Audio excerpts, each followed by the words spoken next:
아들과 전쟁하고 싶은 부모가 세상에 어디 있습니까? 그래서 피할 대로 피했는데 더 이상 피할 수 없는 상황이 되자 군대를 편성하고 숯불로 압살롬의 군대를 유인해서 2만 명이나 죽이고 승리하죠. 오늘 본문은 그 과정 중에 압살롬이 어떻게 죽게 되었는지를 기록한 본문이에요.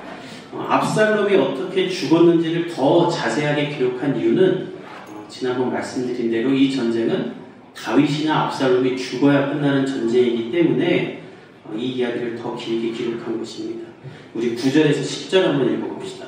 시작.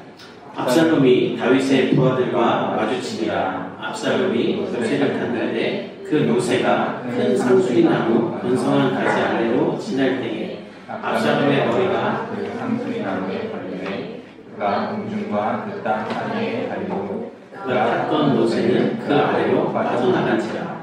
한 사람이 보고 요압에게 알려 이르되 내가 보니 압살롬이 상수리 나무에 달렸더이다 하니. 숲풀에서 싸우던 압살롬은 다윗의 부하들과 마주치자 노새를 타고 도망을 갑니다. 아마도 다윗의 병사들이 숲풀에 이렇게 숨어 있다가 숲속 나무 밑이든지 죽은 놈들이 숨어 있다가 갑자기 나와서 압살롬의 군인들을 죽이고 들어가고 이렇게 2만 명을 죽였던 것 같아요. 그러다 보니 압살롬이 다윗의 병사를 보고 공포에 질린 거예요. 갑자기 툭툭 튀어나와서 칼을 휘두르니까. 그래서 노새를 타고 도망을 가는데 오늘 이것만 봐도 압살롬이 얼마나 경험이 없는 사람인지를 알 수 있습니다. 이 노새는 전에 말씀드린 대로 순낙이와 안마를 이종교배한 것인데 숲속에서 이 노새를 탄다. 이거는 미련한 행동이에요. 왜냐하면 숲속은 노새가 달리기 좋은 곳이 아닙니다. 땅이 평평하지가 않고 나뭇가지가 많고 옛날에 우리 낙마하면 크게 다친다고 하죠. 낙마할 수 있는 환경이에요. 그래서 노새를 타고 도망갈 게 아니라 그 옛날 다윗이 사울에게 도망다닐 때처럼 뛰어서 동굴로 숨거나 웅덩이에 숨거나 그래서 밤이 될 때까지 기다렸다가 도망다니는 이렇게 행동했어야 되는데 뭐 해본 적이 있어야죠. 그러니까 빨리 도망가겠다고 숲풀에서 노새를 타고 달려가는 거예요. 그러다가 오늘 본문에 보면 큰 상수리 나무 가지에 달려있는 그 가지의 머리가 달려서 매달려 버립니다. 상수리 나무는 어떤 나무인가? 우리 요즘 나오는 영어 성경으로 보면 오크 나무라고 되어 있어요. 여러분 오크 나무 요즘 잘 아시죠? 이케아 이후에 우리가 이 가구 무슨 나무로 만들었나 이렇게 관심이 생기지 않았습니까? 그러니까 제 생각에 아마 이게 요즘 번역됐으면 그냥 오크 나무라고 했을 거예요. 근데 100년 전이니까 상수리 나무라고 한 건데 오크 나무가 얼마나 큰가? 오늘 성교 제목이 있는 그 유튜브 썸네일 그림이 이 상수리 나무인데 이렇게 커요. 그리고 여러분들이 이게 지금 체감이 안 되겠지만 제가 캐나다 살 때 이런 나무가 되게 많았는데 보통 저 나무 가지 아래다가 벤치를 만들어 놓고 그 캐나다 사람들은요 이렇게 부모님이 죽으면 부모님 이름으로 저런 데 밑에다가 그 사람 이름을 새겨서 벤치를 기증을 하더라고요. 그러면 거기서 다른 사람이 와서 쉴 수 있도록. 그러니까 너무 엄청나게 큰 나무죠. 그러니까 말이 충분히 달릴 수 있는. 그래서 저 밑으로 달린 거예요. 확 숨가쁘게. 근데 그렇게 달리다가 머리가 저 나뭇가지에 걸린 거예요. 그래서 어떻게 됐냐면 머리가 나뭇가지에 걸려서 노새는 밑으로 휙 가고 압살롬은 고무줄 튕기듯이 뒤로 튕겨서 한 두세 번 이렇게 추처럼 움직이다가 나뭇가지에 딱 매달려 버린 거예요. 압살롬의 자랑이며 사람들의 환심을 하는 데 쓰였던 머리카락이 이 오크 나뭇가지에 걸려버린 거예요. 그리고 노새는 달려 지나갔죠. 학자들은 추정하기를 아마 이 충격에 의해 압살롬은 기절했을 것이다 라고 말합니다. 왜냐면 이제 그만 보여줘도 돼요. 왜냐면 압살롬이 이 나무에 한참 매달려 있거든요. 죽을 때까지 매달려 있는데 어떤 대사나 행동이나 아무것도 취하지 않아요. 정신이 있으면 머리를 풀든지 칼로 머리를 자르든지 아니면 나뭇가지를 분지러뜨리든지 하고 살 거 아닙니까? 근데 가만히 매달려 있어요. 그래서 어떤 학자들은 아마 머리가 두개골이 나뭇가지 사이에 껴서 박힌 게 아닌가 이렇게 말하는 사람들도 있어요. 뭐든지 간에 중요한 것은 무엇인가? 그 누구도 그를 잡아 매단 게 아니라 그가 스스로 나무에 매달렸다는 거예요. 누군가의 힘에 의해 나무에 매달려 죽게 된 것이 아니라 자기 혼자 자기 노새에 의해 자기 머리카락에 걸렸다는 거예요. 신명기 21장 23절에 성경은 이렇게 말합니다. 나무에 달린 자는 하나님께 저주를 받은 자다. 결론은 압살롬이 지금 하나님의 심판을 받아 나무에 매달리게 됐다는 거예요.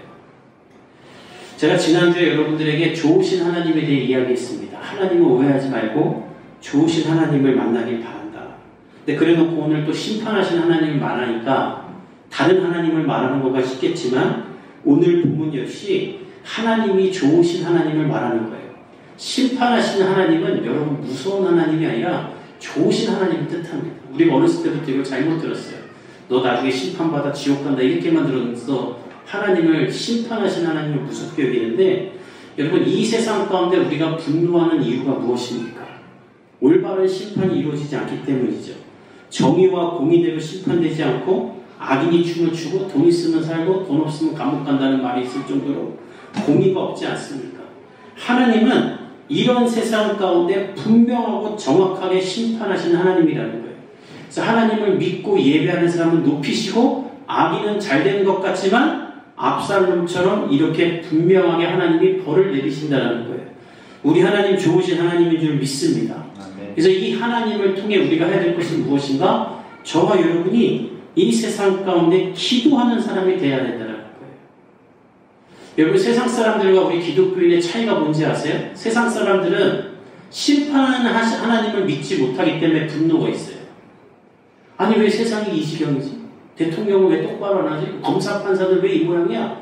그러면서 다 욕해요. 욕할만 하죠. 똑바로 판결이 안 일어나니까. 근데 우리는 그러면 안 돼요. 왠지 아세요? 그 사람들이 똑바로 판결하지 않고 똑바로 세상을 다스리지 않을지라도 우리가 믿는 건 이 세상을 다스리는 분은 하나님이시고 그분이 정의와 공의대로 이 세상을 심판할 것을 믿기 때문에 그거 갖고 우리는 비난하고 욕할 필요가 없어요. 국회의원 욕할 필요가 없어요. 다만 우리가 할 일은 무엇인가? 하나님이 심판할 것을 믿으며 기도하는 거예요. 하나님이 분명히 심판하실 건데 이 심판을 알지 못하고 오히려 악을 행하고 더 이 세상을 망가뜨리는 사람들, 그 사람들이 하나님의 심판을 받지 않도록 우리는 기도하는 사람이 되어야지 세상 사람들과 똑같이 욕하고 비난하고 분노하고 있다면 우리는 하나님의 심판을 믿지 않는 세상 사람과 똑같은 거예요. 여러분 어떻게 기독교가 세상을 변화시킬 수 있었는지 아십니까? 하나님이 심판할 걸 믿기 때문에 죄인들을 불쌍히 여긴 거예요.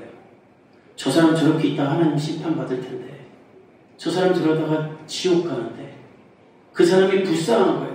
그래서 죄인을 위해 기도하는 종교, 죄인에게 당신은 하나님의 형상이니 돌아오라고 말하는 종교. 여러분 그런 종교가 세상에 어디 있습니까? 우리 한국교회가 이 나라를 변화시킬 수 있었던 이유는 바로 우리가 죄인들을 위해 기도하고 죄인들을 걷어주었고 죄인들을 하나님의 사람으로 변화시키는 예수 그리스도를 본받아 살았기 때문에 기독교가 이 나라를 변화시켰던 거예요. 근데 문제는 지금 한국교회가 이걸 다 잃어버렸어요. 같이 욕하고 같이 비난하고 목사도 여기 강대상서하고 정치인들 한쪽을 지지하든지 욕하든지 그럼 세상이 악해지는 건요 우리가 기도하지 않기 때문이에요. 세상은 원래 악했어요. 계속 악해왔어요. 그럼 언제 정화되는가? 우리가 예수님의 마음을 품고 기도하고 대신 회개하며 사람들이 하나님께로 돌아오도록 엎드릴 때 이 세상은 정화되는 줄 믿습니다. 이런 일들을 여러분들의 삶의 자리에서 회사에서도 해야 돼요. 여러분 만나는 사람 중에 진짜 한 대 때리고 싶은 사람들이 다 있을 거예요. 여러분 그때 안 되죠 기도가. 근데 그러면 어떻게 해야 되는가? 하나님 제가 저 인간 때문에 기도가 안 됩니다. 그런 기도라도 해야 되는 거예요. 저 인간 변했으면 좋겠습니다. 근데 어떤 사람은 그런 사람 붙잡아 봤어요. 너무 싫어서 저 인간이 안 변하고 저대로 죽어서 지옥 갔으면 좋겠다. 저는 그렇게 말하는 사람도 봤어요.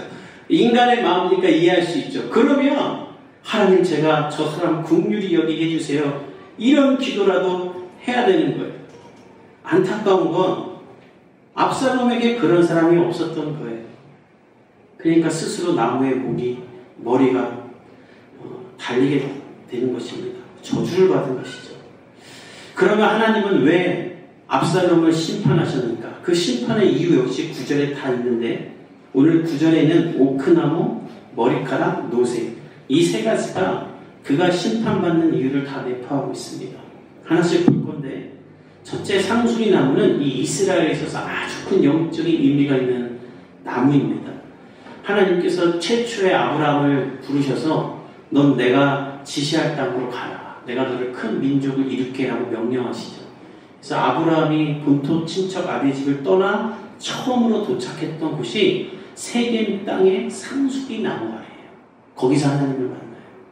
그리고 하나님이 아브라함을 찾아가 너 아들 낳을 거야 말씀하셨던 곳도 상수리 나무 아래였어요.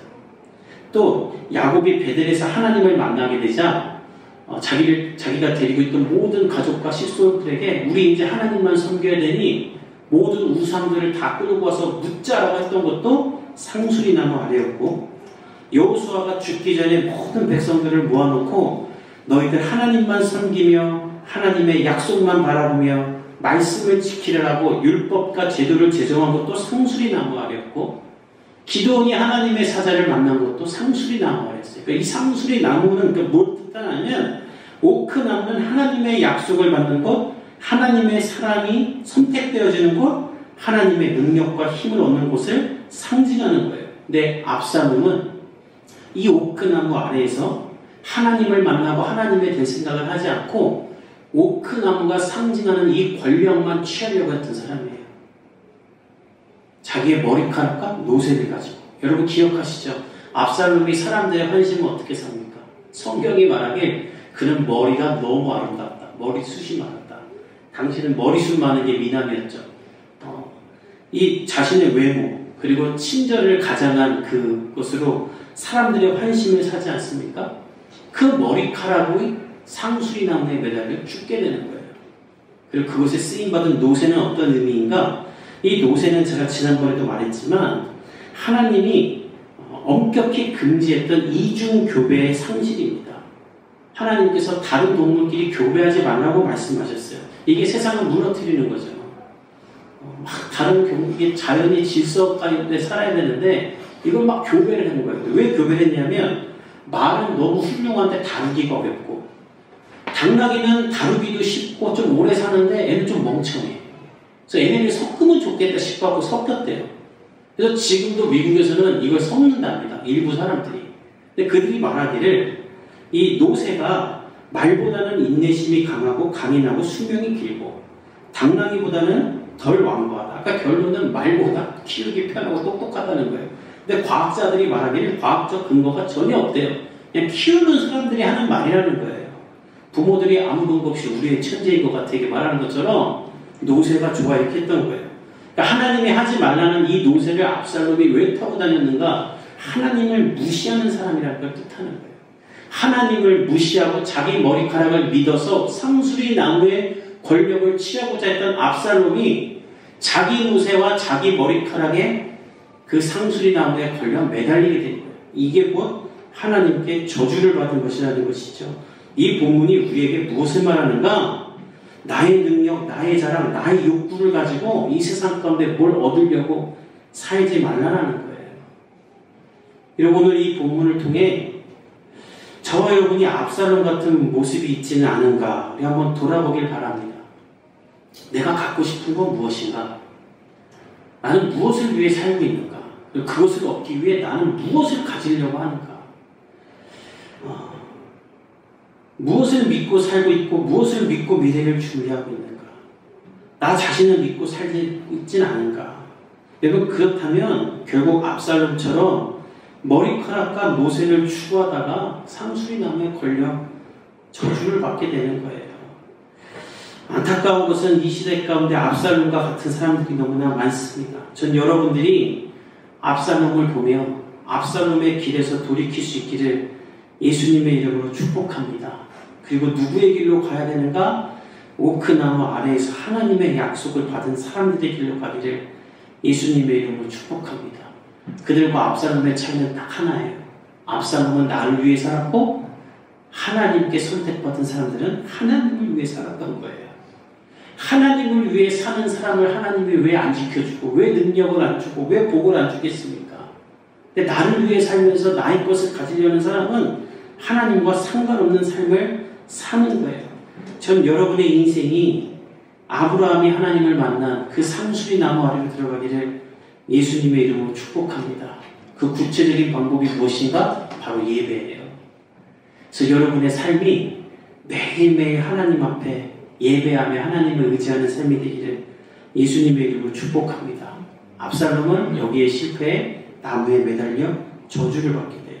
근데 더 안타까운 건 저는 이 본문 묵상하면서 있다 보면 압살롬이 기절한 건지 뭔지 모르겠지만 사연은 있거든요.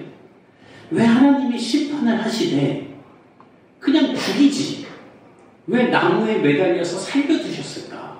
제가 어저께 많이 묵상했는데 저는 아마 다윗 때문인 것 같아요. 다윗이 이렇게 전쟁 나가는 군사들한테 얘기하잖아요. 압살롬을 너그럽게 대해달라. 그러니까 하나님이 다윗이 이 압살롬을 살리고 싶어하는 아무리 패기나 해도 내 자식을 살리고 싶은 거잖아요.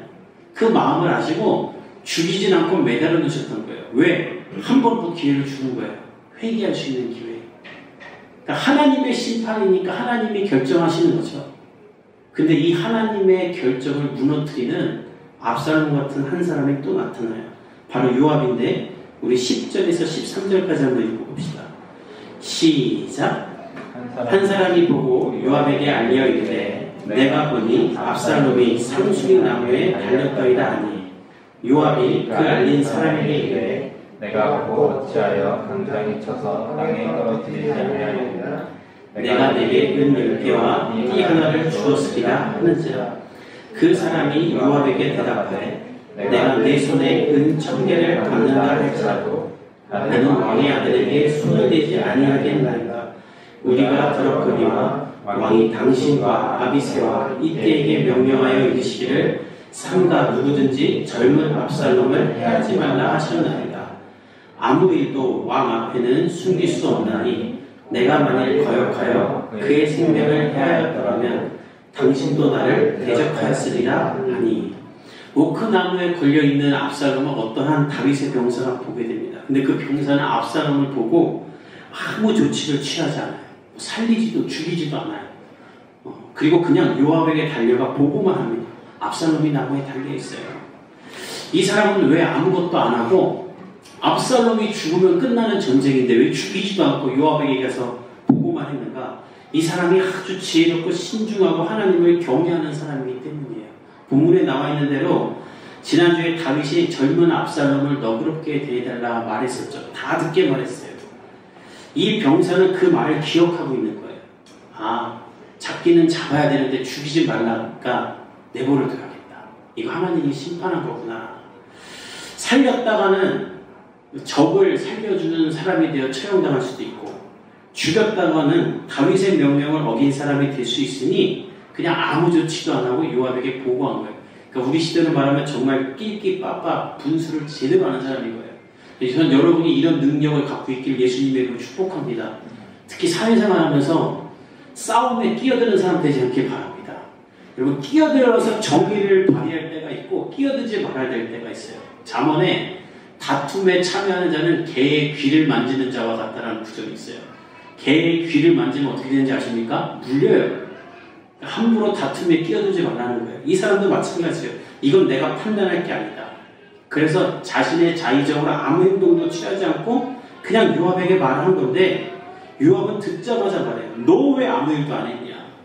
그거 봤으면 당장에 쳐서 죽여서 데리고 왔어야지. 그럼 내가 은 10개와 띠를 주었을 텐데. 은 10개와 띠는 여기 몸에다 이렇게 하는 걸로 지금 시대였다면 훈장 같은 걸 말합니다. 가장 높은 훈장을 주었을 텐데 너 지금 뭐 한 거냐? 라고 말을 해요. 그러니까 이 병사가 말하기를 아주 지혜로워요. 나는 은 1000개를 줘도 왕의 아들에게 손 안 댈 겁니다. 당신 다윗이 젊은 압살롬을 너그럽게 대달라는 다윗의 말 같이 듣지 않았습니까? 그걸 어떻게 어길 수 있습니까? 또한 만약 내가 압살롬을 죽였다고 칩시다. 그러면 아마 당신도 다윗이 너 왜 압살롬 죽였어? 하면 당신도 다윗과 같이 나를 죽였을 것이 뻔합니다. 그러니까 이 병사가 보통 고단수가 아니에요. 요압이 어떤 사람인지 다 아는 거예요. 그래서 이 사람은 아무 좋지 않지 않아요. 이게 사실 놀라운 거거든요. 압살롬이 끝나야 되는 전쟁에 압살롬을 죽이지 말래. 이게 뭐 무슨 말이야 이게 도대체. 그런데 압살롬이 지 혼자 말 타고 가다가 나무에 달려버렸어요. 그러니까 이거 누가 봐도 하나님이 다윗이 원하는 대로 행하시는 일이니까 아무 조치를 취하지 않은 건데 요압이 그 말을 다 듣고도 어떻게 하는가? 우리 14절에서 15절 읽어봅시다. 시작. 요압이 이르되 나는 너와 같이 지체할 수 없다 하고 손에 작은 찬 셋을 가지고 가서 상수리 나무 가운데서 아직 살아있는 압살롬의 심장을 찌르니 요압이 무기를 든 청년 여인이 압살롬을 에워싸고 쳐버립니다. 이 병사의 말이 다 맞으니까 요압이 할 말이 없으니까 아야 됐어 네 말 들을 시간 없어 하고 가서 그냥 심장 찔러버린 거예요. 이런 사람들 많죠. 말하면 자기가 틀렸는데 자기 하고 싶은 대로 하고 싶으니까 야 됐어 너랑 말할 시간 없어 하고 그냥 마음대로 가서 하고 막 이런 사람들 많잖아요. 요압이 그렇게 행동한 거예요. 그가 할 일은 이거 하나님이 심판한 것이구나 라고 여기고 다윗에게 생표해서 가야 되는 건데 그는 압살롬의 심장을 찔러 죽여버려요. 그리고 압살롬의 심장을 요압이 찌르기 시작하자 옆에 있던 병사 10명도 마구잡이로 같이 찌릅니다. 아마 이 사람들은 왜 찌르는지도 모르고 찔렀을 거예요. 요압이 찌르니까. 세상 사람들도 그렇잖아요. 누가 돌 던지면은 왜 던지는지도 모르고 같이 돌 던지고 같이 욕하잖아요. 저희 가족이 저희 별내에 종종 가는 그 카페 거리가 있는데 거기 이렇게 천이 흘러요. 그래서 거기서 아이들 커피도 마시고 킥보드 타고 그러는데 하루는 거기 오리들이 있길래 제가 소년이랑 같이 앉아서 오리를 보고 있었어요. 근데 여기 거미줄이 많이 있길래 소년이랑 같이 우리 거미줄을 돌을 던져서 끊자 하고 소년이랑 저랑 앉아서 한 10분 동안 돌 던지면서 거미줄을 끊었어요. 그랬더니 사람들이 몰려들기 시작하면서 거기 뭐가 있는데 돌을 던지냐고 사람들이 막 몰리는 거예요. 한 10명이 모였어. 그래가지고 우리가 제가 거미줄 끊어야 하면서 제가 너무 웃긴 거야. 내가 이 나이에 3살짜리랑 돌 던지고 있어. 그 설명 안 했으면 아마 그 사람들 다 같이 돌 던져서 오리 잡았을 거예요. 그러니까 사람들은 뭐 하는지도 모르고 그냥 돌 던지니까 모여서 같이 돌 던지더라고요. 이게 병사들도 마찬가지예요.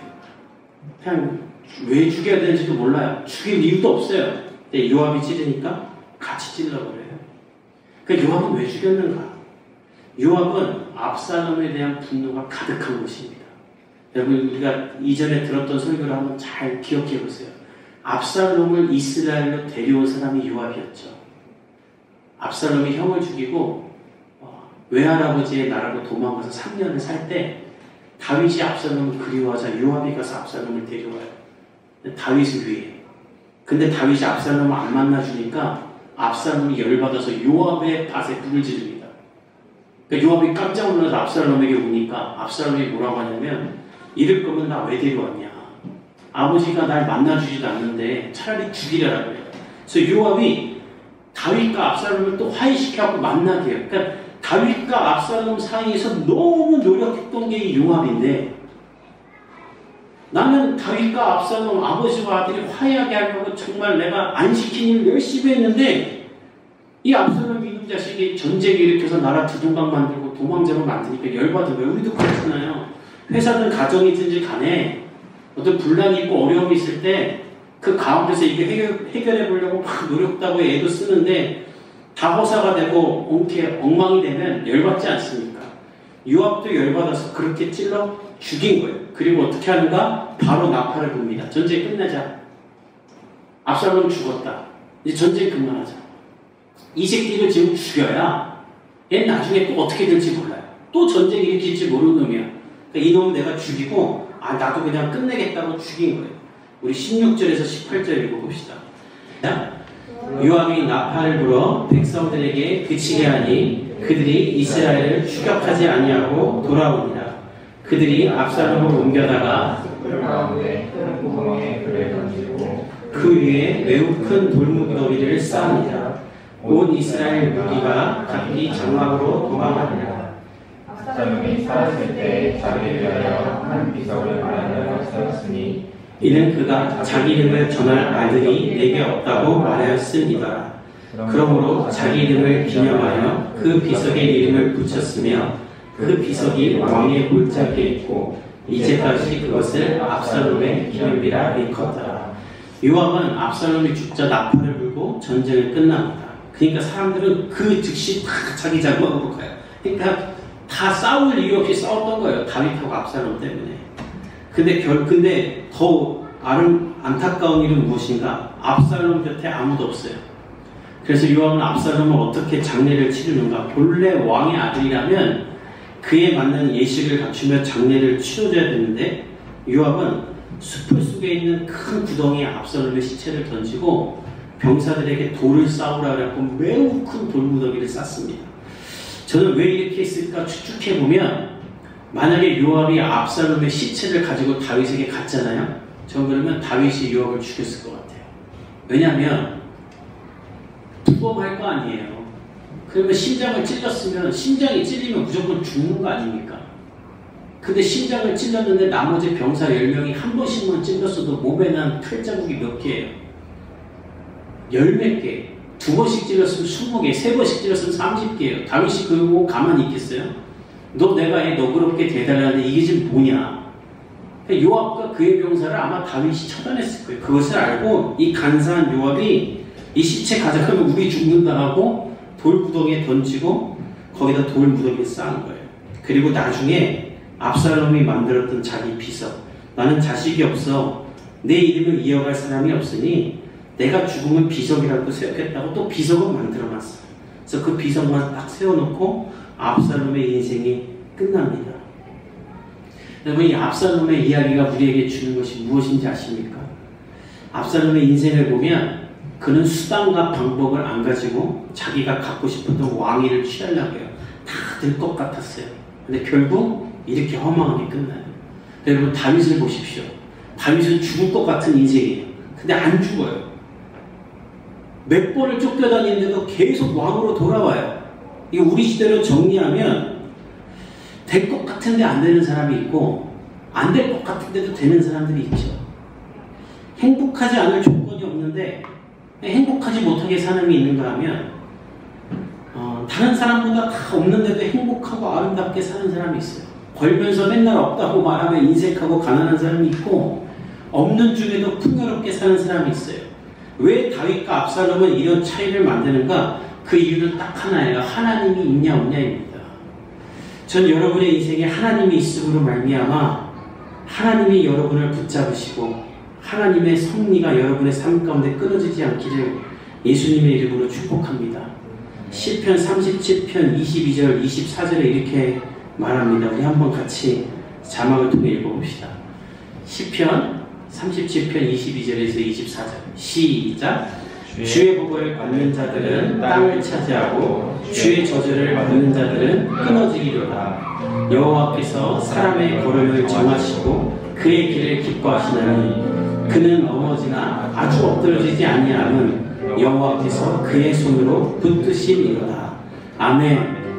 이 땅 가운데 우리가 땅을 차지하고 넘어지나 아주 엎드러지지 않고 하나님의 인도하심을 경험하는 방법은 딱 하나, 하나님을 의지하고 하나님 앞에 나가는 것밖에 없는 줄 믿습니다.